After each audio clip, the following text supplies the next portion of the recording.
जय श्री हरि विष्णु। आप सभी का स्वागत है। फाल्गुन मास की पूर्णिमा पर आज हम भगवान श्री सत्यनारायण की व्रत कथा का पाठन करेंगे। हमारे द्वारा प्रस्तुत की गई धार्मिक कथा कहानियाँ अगर आपको पसंद आती हो तो अपना समर्थन अवश्य दें। जय श्री हरि विष्णु। श्री सत्यनारायण व्रत कथा का प्रथम अध्याय प्रारंभ। एक समय की बात है, निशिरण्य तीर्थ में शौनक आदि 88,000 ऋषियों ने श्री सूत जी से पूछा कि प्रभु, इस कलयुग में वेद विद्या रहित मनुष्यों को प्रभु भक्ति किस प्रकार मिल सकती है तथा उनका उद्धार कैसे होगा। हे मुनि श्रेष्ठ, कोई ऐसा तप बताए जिसे थोड़े समय में ही पूर्ण मिले और मनवांछित फलों की प्राप्ति हो जाए। इस प्रकार की कथा सुनने की हम इच्छा रखते हैं प्रभु। शास्त्रों के ज्ञाता श्री सूत जी बोले, हे वैष्णव में पूज्य, आप सभी ने प्राणियों के हित की बात पूछी है, इसलिए मैं एक ऐसे इष्ट व्रत को आप लोगों को बताऊंगा जिसे नारद जी ने श्री लक्ष्मी नारायण जी से पूछा था और लक्ष्मीपति ने मुनि श्रेष्ठ नारद से कहा था। आप इसे अवश्य ध्यान से सुनिए। समय की बात है, योगीराज नारद जी दूसरों के हित की इच्छा के लिए अनेकों लोकों में घूमते हुए मृत्यु लोक में आ पहुँचे।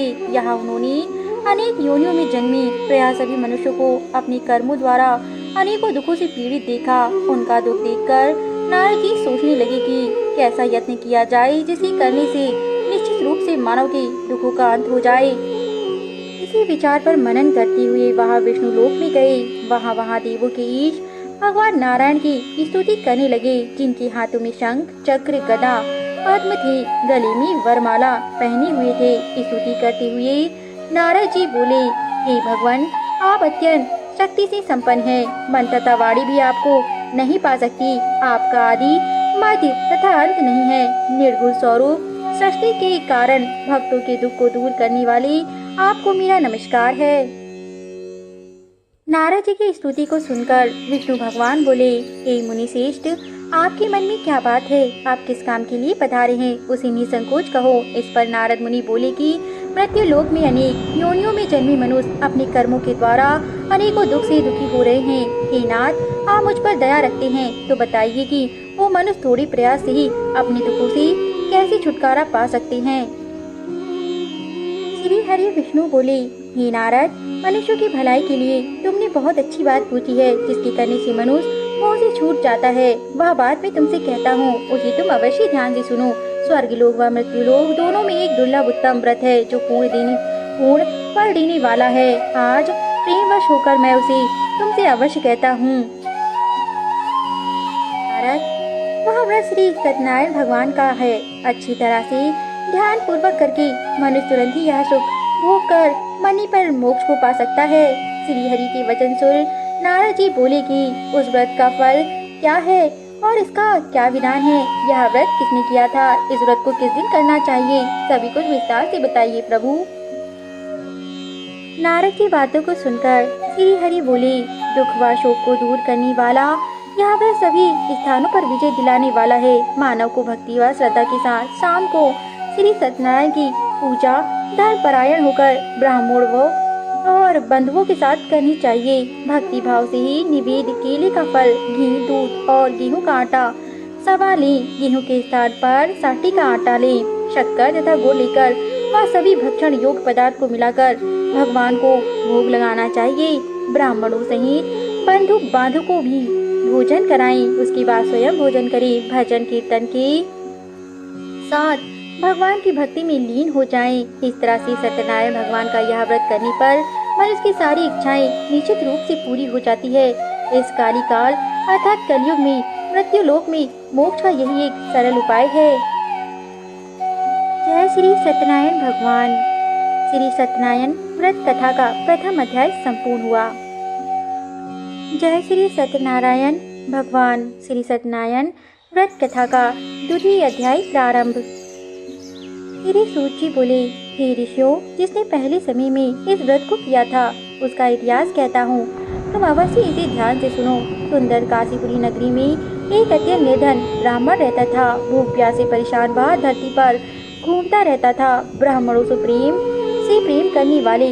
भगवान ने एक दिन ब्राह्मण का वेश धारण करके उसके पास जाकर पूछा, हे विप्रे, नित्य दुखी होकर तो पृथ्वी पर क्यों घूमते हो? दीन ब्राह्मण बोला, मैं निर्धन ब्राह्मण हूँ, भिक्षा के लिए धरती पर घूमता हूँ। हे भगवान, यदि आप इसको कोई उपाय जानते हो तो अवश्य मुझे बताइए।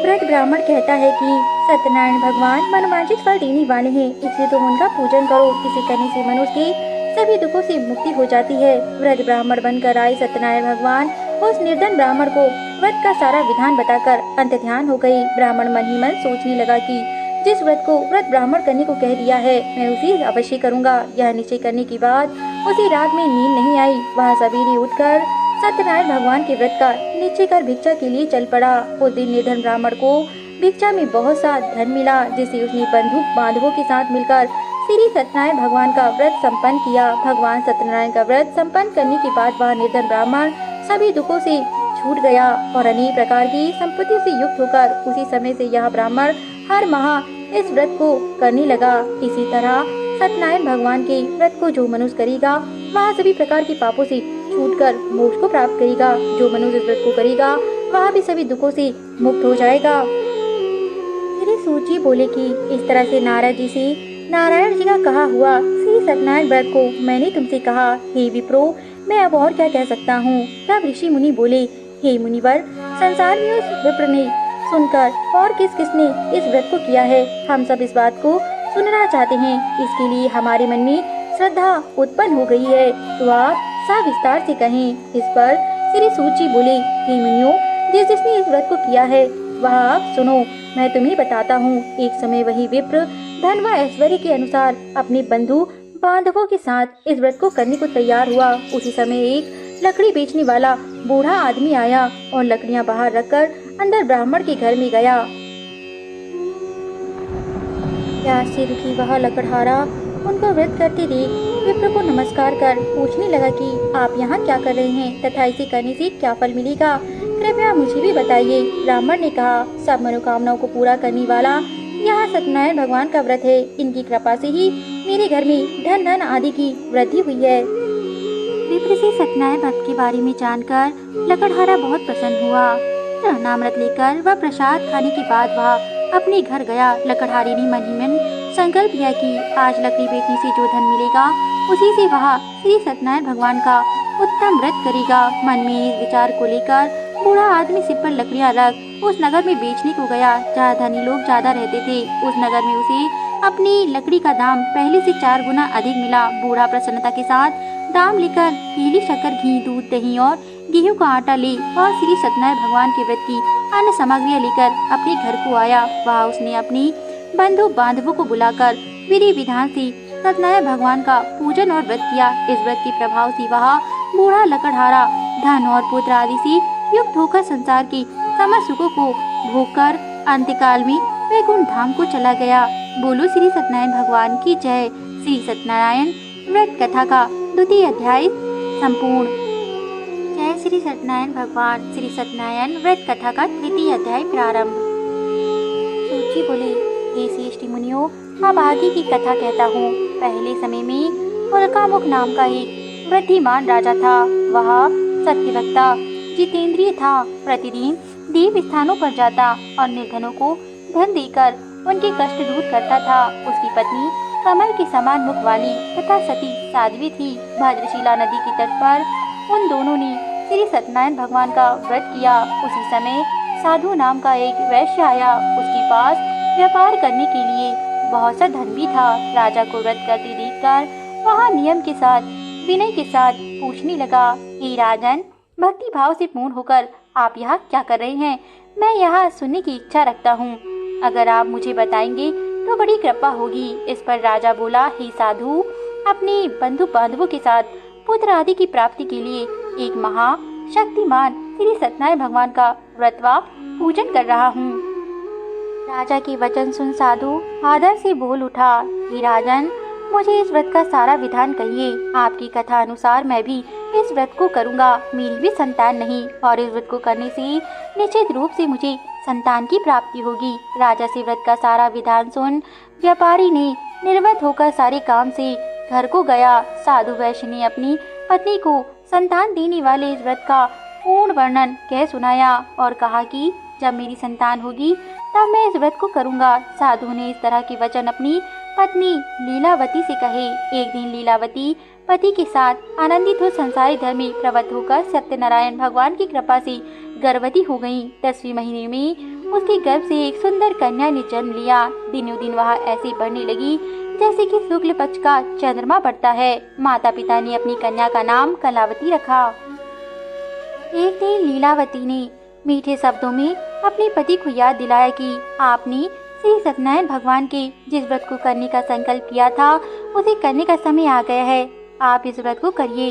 तब साधु बोला कि हे प्रिय, इस व्रत में मैं उसके विवाह पर ही करूँगा। इस प्रकार अपनी पत्नी को आश्वासन देकर वह नगर को चल दिया। कलावती पिता के घर में रहकर दिनों दिन बड़ी होने लगी। साधु ने एक बार में नगर में अपनी कन्या को सखियों के साथ देखा तो तुरंत ही दूत को बुलाया और कहा कि मेरी कन्या की योग वर देख कर आओ। साधु की बात सुनकर दूत कंचन नगर में पहुंचा और वहां देखभाल कर लड़की के सुयोग वणिक पुत्र को ले आया। सुयोग लड़की को देख साधु ने बंधु बांधवों को बुलाकर अपनी पुत्री का विवाह कर दिया।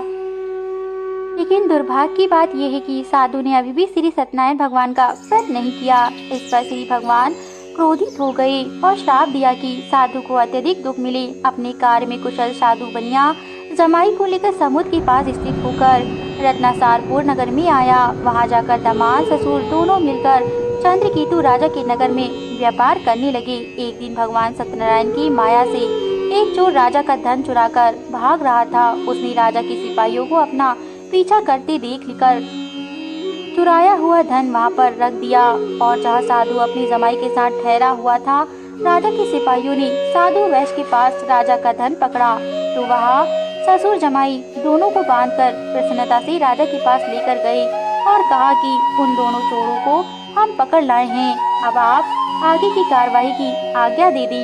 राजा की आज्ञा से उन दोनों को कठिन कारावास में डाल दिया गया और उनका सारा धन भी उनसे छीन लिया गया। श्री सत्यनारायण भगवान के श्राप से साधु की पत्नी भी बहुत दुखी हुई। घर में जो धन रखा था उसे चोर चुरा कर ले गए। शारीरिक तथा मानसिक पीड़ा व भूख प्यास से अति दुखी हो अन्न की चिंता में कलावती एक ब्राह्मण के घर गई। वहां उसने श्री सत्यनारायण भगवान का व्रत होते देखा, फिर कथा भी सुनी। वह प्रसाद ग्रहण कर रात को घर वापस आई। माता ने कलावती से पूछा कि ये पुत्री, अब तक तुम कहाँ थी, तेरे मन में क्या चल रहा है। तब कलावती ने अपनी माता से कहा कि माता, मैंने एक ब्राह्मण के घर में श्री सत्यनारायण भगवान का व्रत देखा है। कन्या के वचन सुन लीलावती भगवान की पूजन की तैयारी करने लगी। लीलावती ने परिवार तथा बंधु बांधवों सहित श्री सत्यनारायण भगवान का पूजन किया और उनसे वर मांगा कि मेरे पति तथा जमाई सीधे घर आ जाएं। साथ ही यह भी प्रार्थना की कि हम सबका अपराध आप अवश्य क्षमा करें। श्री सत्यनारायण भगवान इस व्रत से संतुष्ट हो गए और राजा चंद्रकेतु को अपने सपने में दर्शन देकर कहा कि राजा, तुम उन दोनों वैश्यों को छोड़ दो और तुमने उनको जो धन लिया है उसे वापस कर दो। अगर तुमने ऐसा नहीं किया तो मैं तुम्हारा धन, राज, संतान सभी को नष्ट कर दूंगा। राजा को यह सब कहकर भगवान उसके सपने से अंतर्ध्यान हो गए। प्रातःकाल सभा में राजा ने अपना सपना सुनाया, फिर बोले कि वाणिक पुत्रों को कैसे मुक्त कर सभा में लाओ। दोनों ने आते ही राजा को प्रणाम किया। राजा मीठी वाणी में बोला, हे महानुभाव, भाग्यवश ऐसा कठिन दुख तुम्हें प्राप्त हुआ है, लेकिन अब तुम्हें कोई भय नहीं। ऐसा कहकर राजा ने उन दोनों को नए वस्त्र आभूषण पहनाए और जितना धन उनके लिए था उससे दुगना धन उन्हें वापस कर दिया। दोनों वैश्य अपने घर को चल दिए। बोलिए श्री सत्यनारायण भगवान की जय। श्री सत्यनारायण व्रत कथा का 3य अध्याय संपूर्ण हुआ। बोलिए श्री सत्यनारायण भगवान की जय। श्री सत्यनारायण व्रत कथा का 4th अध्याय प्रारंभ। श्री सूची बोले, वैष्णी मंगलाचार कर अपनी यात्रा आरंभ की और अपने नगर की ओर चल दिए। उनकी थोड़ी दूर जाने पर एक दंडी वीरधारी श्री सत्यनारायण ने उनसे पूछा, हे साधु, तेरी नाव में क्या है। अभी भाषापूर्ण वाणिक हंसी हंसता हुआ वह बोला, हे दांडी, आप क्यों पूछते हो, क्या धन लेने की इच्छा है। मेरी नाव में तो बील व पत्ते भरे हैं। इस पर वैश्य के कठोर वचन सुन भगवान बोले, तुम्हारा वचन अवश्य सत्य हो। दांडी ऐसे वचन कह वहाँ से दूर चले गए। कुछ दूर जाकर समुद्र के किनारे बैठ गए। दांडी के जाने के बाद साधु वैश्य ने नित्य क्रिया के पश्चात नाव को ऊंचे उठते देखा। अचंभा माना। नाव में जाकर देखा तो वहाँ बेलपत्र आदि देख वहाँ मूर्छित होकर जमीन पर गिर पड़ा। मूर्छा खोली पर वह अत्यंत शोक में डूब गया। तब उसका दामाद बोला कि आप शोक न मनाएं, यहाँ दांडी का श्राप है, इसलिए हमें उनकी अवसरण में अवश्य जाना चाहिए, तभी हमारी सभी मनोकामना पूरी होगी। दामाद की बात सुनकर वह दांडी के पास जा पहुँचा और अत्यंत भक्ति भाव से नमस्कार करके बोला, मैंने आपसे जो असत्य वचन कहे थे उनके लिए मुझे क्षमा कर दी। ऐसा कहकर महान शोकातुर हो रोने लगा। तब दांडी भगवान बोले, हे वणिक पुत्र, मेरी आज्ञा से बार बार तुम्हें दुख प्राप्त हुआ है, तू मेरी पूजा से विमुख हुआ है। साधु बोला, हे भगवान, आपकी माया से ब्रह्मा आदि देवता भी आपके रूप को नहीं जानते, तब मैं अज्ञानी कैसे जान सकता हूँ। आप प्रसन्न हो जाइए। अब मैं सामर्थ्य के अनुसार आपकी पूजा करूँगा। मेरी रक्षा करो और पहले के समान नौका में धन भर दो। साधु वैश्य की भक्ति पूर्वक वचन को सुनकर भगवान प्रसन्न हो गए और उसकी इच्छा अनुसार वरदान देकर अंतर ध्यान हो गए। ससुर जमाई जब नाव पर गए तो नाव धन से भरी हुई थी। फिर वह अपने धन तथा अन्य साथियों के साथ श्री सत्यनारायण भगवान का पूजन कर अपने नगर को चल दिए। जब नगर के नजदीक पहुँचे तो दूत को घर पर खबर करने के लिए भेज दिया। दूत साधु की पत्नी को प्रणाम कर कहता है कि मालिक अपने दामाद सहित नगर के निकट आ रहे हैं। दूत की बात सुन साधु की पत्नी लीलावती ने बड़े हर्ष के साथ श्री सत्यनारायण भगवान का पूजन कर अपनी पुत्री कलावती से कहा, हे पुत्री, मैं अपने पति के दर्शन को जाती हूँ, तू कार्य पूर्ण कर शीघ्र आ जाना। माता के ऐसे वचन सुन कलावती जल्दी में प्रसाद छोड़ अपने पति के पास जा पहुँची। प्रसाद की अवज्ञा के कारण भगवान श्री सत्यनारायण रुष्ट हो गए और नाव सहित उसके पति को पानी में डुबो दिया। कलावती अपने पति को वहां न पाकर रोती बिलखती हुई जमीन पर गिर पड़ी। नौका को डूबा हुआ देख कन्या को रोता देख साधु दुखी होकर बोला, हे प्रभु, मुझसे तथा मेरे परिवार से जो भूल हुई है उसे क्षमा करना। साधु के दीन वचन सुनकर श्री सत्यनारायण भगवान प्रसन्न हो गए और आकाशवाणी हुई, हे साधु, तेरी कन्या मेरे प्रसाद को छोड़कर आई है, इसलिए उसका पति आदर्श हो गया है। यदि वह घर जाकर प्रसाद खाकर लौटती है तो इसे इसका पति अवश्य मिलेगा। ऐसी आकाशवाणी सुन कलावती घर पहुंचकर प्रसाद ग्रहण करती है और फिर आकर अपने पति के दर्शन करती है। उसके बाद साधु अपने बंधु बांधवों सहित श्री सत्यनारायण भगवान का विधि विधान से पूजन करते हैं तथा इस लोक में सुख और भोग कर वह अंत में स्वर्ग को जाते हैं। बोलो श्री सत्यनारायण भगवान की जय। श्री सत्यनारायण व्रत कथा का चतुर्थ अध्याय संपूर्ण हुआ। जय श्री सत्यनारायण। श्री सत्यनारायण व्रत कथा का पंचम अध्याय प्रारंभ। श्री सूची बोले, हे ऋषियों, मैं और भी एक कथा सुनाता हूँ, उसे भी ध्यान पूर्वक सुनो। प्रजा पालन में लीन तुंगध्वज नाम का एक राजा था। उसने भी भगवान का प्रसाद त्याग कर बहुत ही दुख सहन किया। एक बार वन में जाकर वन पशुओं को मारकर वहाँ बड़ के पेड़ के नीचे आया। वहाँ उसने ग्वालों को भक्ति भाव से अपनी बंधु बांधवों सहित श्री सत्यनारायण भगवान का पूजन करते देखा। अभिमानवश राजा ने उन्हें देखकर भी पूजा स्थान में नहीं गया और न ही उसने भगवान को नमस्कार किया। ग्वालों ने राजा को प्रसाद दिया, लेकिन उसने वह प्रसाद नहीं खाया और प्रसाद को वहीं छोड़कर वह पुनः अपने नगर को लौट गया। जब वह नगर में पहुंचा तो वहाँ सबको तहस नहस हुआ पड़ा था। वह शीघ्र ही समझ गया कि यह सब भगवान ने ही किया है। वह दोबारा ग्वालों के पास पहुंचा और विधि पूर्वक पूजा करके प्रसाद खाया तो श्री सत्यनारायण भगवान की कृपा से सब कुछ पहले जैसा हो गया। दीर्घ काल तक सुख भोगने के बाद मरणों उपरांत उसे स्वर्ग लोक की प्राप्ति हुई। जो मनुष्य परलम दुर्लभ इस व्रत को करेगा तो भगवान सत्यनारायण की अनुकंपा से उसे धन्य की प्राप्ति होगी। निर्धन धनी हो जाता है और भयमुक्त हो जीवन जीता है। संतानहीन मनुष्य को संतान सुख मिलता है और सारी मनोरथ पूर्ण होने पर मानव अंतकाल में वैकुंठ धाम को जाता है। श्री सूची बोली, जिन्होंने पहले इस व्रत को किया है, अब उनके दूसरी जन्म की कथा कहता हूँ। वृद्ध सतानंद ब्राह्मण ने सुदामा का जन्म लेकर मोक्ष की प्राप्ति की। वहीं लकड़हारे ने अगले जन्म में निषाद बनकर मोक्ष प्राप्त किया। उल्कामुख नाम का राजा दशरथ होकर वैकुंठ को गए। साधु नाम के वैश्य ने मोरध्वज बनकर अपने पुत्र को पारे से चीरकर मोक्ष पाया। महाराज तुंगध्वज ने स्वयंभू होकर भगवान में अभक्ति युक्त हो कर्म कर मोक्ष को प्राप्त किया। बोलो श्री सत्यनारायण भगवान की जय। श्री सत्यनारायण व्रत कथा का 5वां अध्याय संपूर्ण हुआ। जय श्री सत्यनारायण भगवान। हमारे द्वारा प्रस्तुत की गई धार्मिक कथा कहानियाँ अगर आपको पसंद आती हो तो हमारे YouTube चैनल को जरूर सब्सक्राइब करें और अपना समर्थन अवश्य दें। धन्यवाद।